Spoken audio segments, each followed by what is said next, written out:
Well, hello everyone. In our scripture passage for today, the Apostle Paul is dealing with a problem that is happening in a church. And specifically, the people there were having a hard time understanding and believing what happens when Jesus comes back. Think of it like this lump of clay or dough. It can be hard to know what comes next because it seems like it could change into just about anything. And in that church, they did know who Jesus was, and they believed that he died to save them from their sins. And because they believed in Jesus, they were going to church regularly and trying to live the way that Jesus lived. But there was a problem. Like the lump of clay, they were busy imagining what they thought would happen next after they died, rather than focusing on the wonderful changes that God would actually do for us. Specifically, they thought that when they died, they would turn into a ghost or a spirit, and that was it.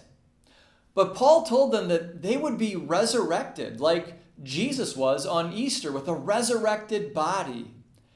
And the people in that church thought that sounded crazy. That was too big of a change, and that wasn't even possible. They couldn't imagine a change like that based on what they started with. They wanted to focus on what they imagined would happen next. But instead, Paul wants them to know that this isn't too big of a change, and it's not crazy. In fact, it's the only thing that makes sense. Paul reminds them that it must be possible because Jesus himself came back with a body on Easter. So even if we die, when Jesus comes back, we can believe it will happen to us too because Jesus has already done it. And to help everyone understand this change that would happen at the resurrection when Jesus comes back, Paul uses an example of a seed.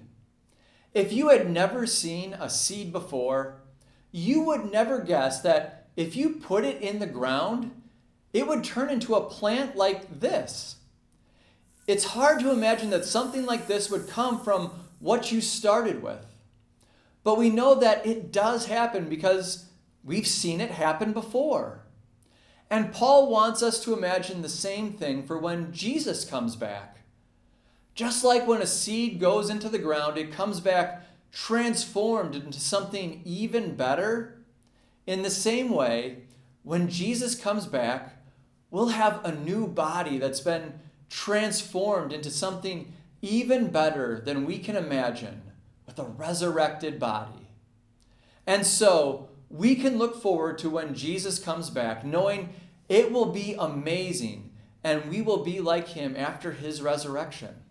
It will be a big change, and it might be hard to imagine, but it will be great.